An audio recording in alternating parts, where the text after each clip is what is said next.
देखे होंगे दीपक पर जलकर मर जाते हैं, उनमें वैसे होता है। उनको वो रूप विषय विवश होते हैं। रस है मछली, मछली जो है जीव के कारण विवश हो जाती है।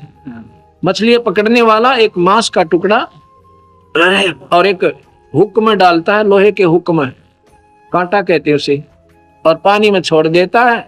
वो नादान उसको खाने के लिए मुंह लगाती है, वो खींच देता है, उसके ऊपर चल उसके मुख में वो कांटा फंस जाता है और बाहर पटक देता है उठा के। रस के कारण वो मर गई, जान खो दी। और गंध, भंवरा जो होता है फूल के ऊपर बैठ जाता है, जो बड़े फूल होते हैं उसमें इतना विवश हो जाता है, उस पर उठा नहीं जाता, और वो फूल बंद हो जाता है। शाम को वो 12 घंटे में मर जाता है, उठता नहीं। यहां गरीबदास जी कहते हैं कि तुम रे संग पांचों प्रकाशा, इस मनुष्य शरीर में काल ने ये पांचों ही लगा दिए कि कहीं ये भक्ति ना कर ले, कहीं इसका छुटकारा ना हो जाए। तुम रे संग पांचों प्रकाशा, योग युगत की झूठी आशा है। अब भगवान शिव जैसे महापुरुष 88,000 मेडिटेशन मननशील, ये भी नहीं यहां से पीछा छुटवा सके। सतगुरु महाराज कहते हैं ये तुम्हारी झूठी आशा है। मैं बताता हूं आपको, सतनाम देंगे हम। सतनाम है एक सांस का सिमरन, सांस को सांस सुमर कर उसके फिर ये खत्म हो जाते हैं, ये विकार नॉर्मलाइज हो जाते हैं, आपको याद भी नहीं आएंगे, ऐसी स्थिति में आप आ जाओगे। वो सिमरन सतनाम है।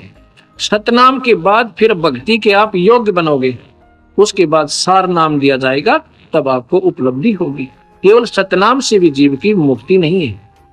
सतनाम आपको भक्ति के योग्य करेगा, उस परमात्मा की प्राप्ति के योग्य होगे, और फिर परमात्मा प्राप्ति का सार नाम मिलेगा।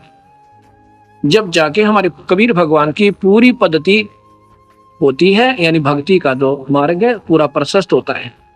जैसे जमीन से पानी निकालना है, जमीन से पानी निकालना है, ट्यूबवेल लगाना है, हैंडपंप लगाना है, उसके लिए क्या होता है, एक या तो ड्रिल मशीन से या ऐसे बोकी के द्वारा लोहे का एक पाइप सा होता है, उसके माध्यम से बार बार ऐसे बोकी लगाई जाती है।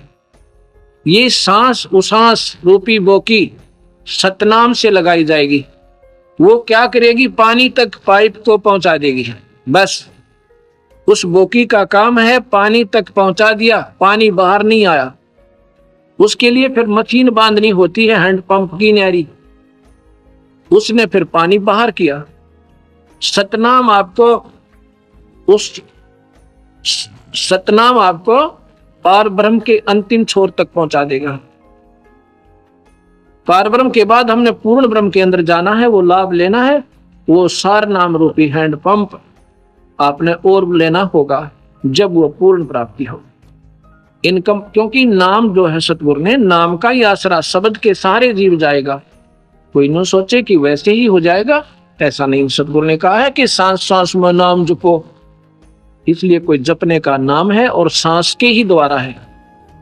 उसी का प्रमाण गरीबदास जी ने दिया है, जो कबीर साहब ने डायरेक्ट उनको नाम दिया था।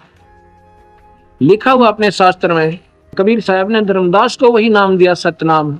वो लिखा हुआ कबीरपंथी शब्दावली में कि धर्मदास को ये मंत्र दिया और इसका सिमरन बताया कि धर्मदास अंतिम सांस तक इस सतनाम का सिमरन करना, और फिर मैं तुझे सारनाम दूंगा।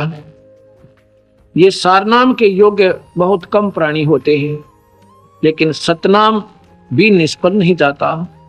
मुक्ति नहीं होगी तो मनुष्य शरीर आपको अवश्य मिलता रहेगा। हो सकता है फिर परमात्मा स्वयं आ जावे, या हमारे जैसे जीव की ड्यूटी ला के आपको फिर सुलझा जावे। तो इस प्रकार धर्मदास को कहा, धर्मदास तो लाख दुहाई, ये सार शब्द कहीं बाहर नहीं जाई, आम व्यक्ति को नहीं बताने योग्य होता। 64 लाख शिष्य थे सतगुरु के, उन 64 लाख में से एक धर्मदास था जिसको मालिक ने सार शब्द दिया था। अन्य योग्य नहीं हो पाए, बल्कि वो तो सतगुरु में विकार निकाल कर, सतगुरु में बुराई ढूंढ कर उनसे दूर हो गए थे।